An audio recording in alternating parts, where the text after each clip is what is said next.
A Summer Olympics to remember for Canada as we take a look back at the games in Paris. Hey everyone, Rob Wong, joined alongside by Toronto Sun sports columnist Steve Simmons, who is back from covering the Olympics in Paris. And hopefully you're not too jet lagged as we do this video, Steve. But what a games it was for Canada. 27 medals, the most for this country in a non-boycotted Summer Olympics. A ton of great stories headlined by the incredible performance by swimmer Summer McIntosh. But in your 2 weeks there, what were the biggest moments for you? Well, to me, it was a daily thing of being in the venue or whatever venue it happened to be that day, whether it was Roland Garros for tennis or whether it was the Olympic Stadium for track or the beach volleyball setting right by the Eiffel Tower. It was a spectacular Olympics for what it looked like. And it's hard to explain that. I guess you could see it on TV, but being live, I've never seen an event where the buildings meant so much and where the people in them meant so much. And I think that was what I come away with this so impressed by. It didn't matter what the sport was. It didn't seem to matter who was playing or what country or what event or sometimes some pretty crappy sports.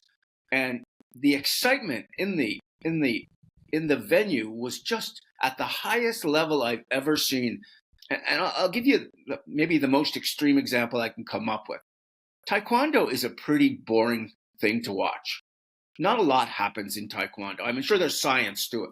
I just haven't found that science yet.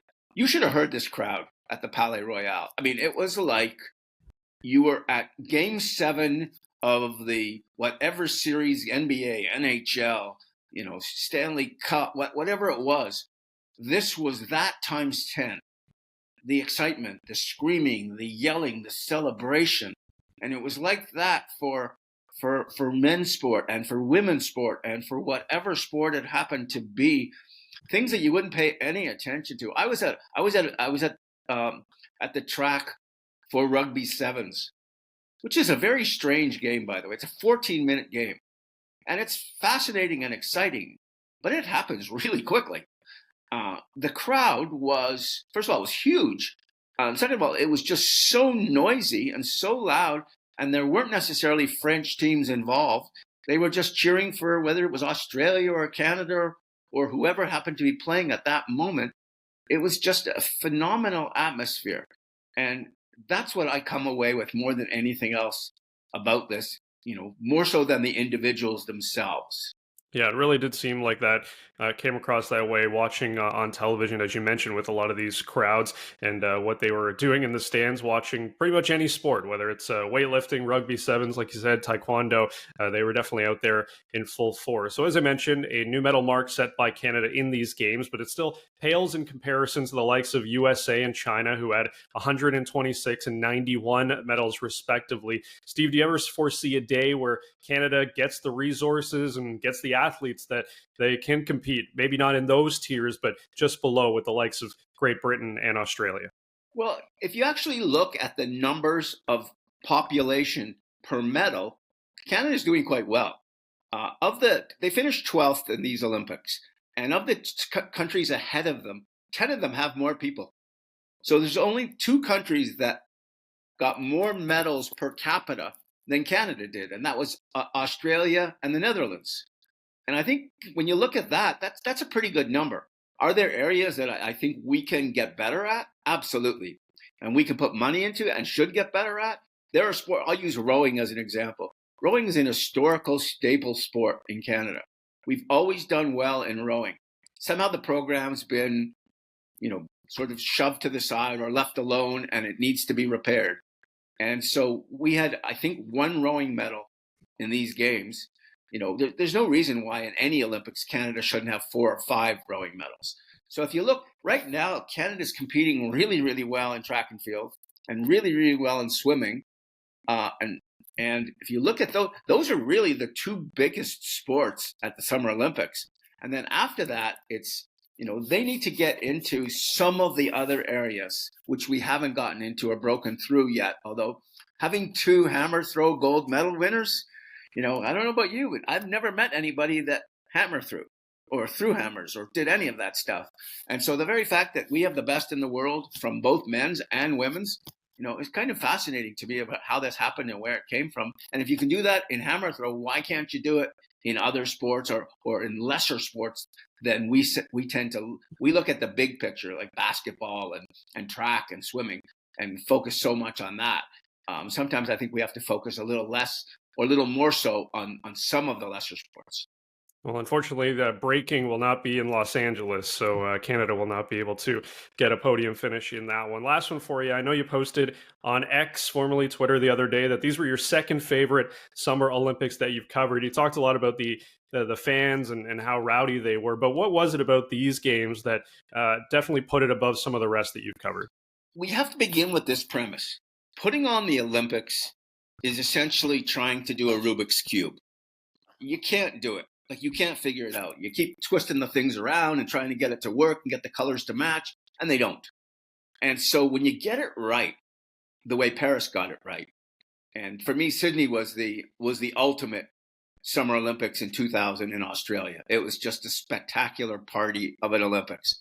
This Olympics was equal to it in terms of the venues, the crowds, the excitement, all the things that happened. Where Sydney, I thought, would win over Paris in my mind was fun in the streets, just fun being around. And I think part of the reason there wasn't as much fun in Paris, maybe as there's been in other Olympics, is because the events were so darn late at night. And because you're having basketball games starting at 9:30 at night, or track starting at 10 at night, or swimming finals at 10 at night. By the time you're out of the building, it's after midnight, and you're on the subway and it's 1 o'clock. And by the time you're back to your hotel, it's close to 2. And then what do? It's not like, you have all night, coming from a 12 or 14 hour difference from North America. Here it was all set up for American television and set up to be really late at night so that more things would get into closer to prime time than possible. And so, but the one thing Paris has going for it as a city, and maybe coming from Toronto, I just noticed this so much, is, boy, does it have a fabulous transit system. I mean, it's the best I've ever seen. You can go anywhere at any time. We were given an app at the beginning of the Olympics, and it says, all you got to do is punch in where you're going and where are you now. It tells you which train to take, which subway to take, how many times to stop, how many times to transfer cars. I had to go half an hour every day from my hotel to the main press center. That half an hour trip was a 5-minute walk and 3 trains. If you think of taking 3 trains in a place like Toronto, you're talking an hour and a half. It's just the way the world works. There, everything worked perfectly, and the transit system is spectacular. And all the venues were so close to metro lines that you could come out of the subway and kind of walk into Roland Garros, or walk into the volleyball at the Eiffel Tower. And so you got that kind of sense. And it was really just smartly put together, and it was done so darn well. It's a hard thing to do, and to pull it off and to get everything that is in sync most of the time with each other. There's mistakes. Everybody makes mistakes. I mean, whoever put the signs out for these Olympics, I'd like to have a word with.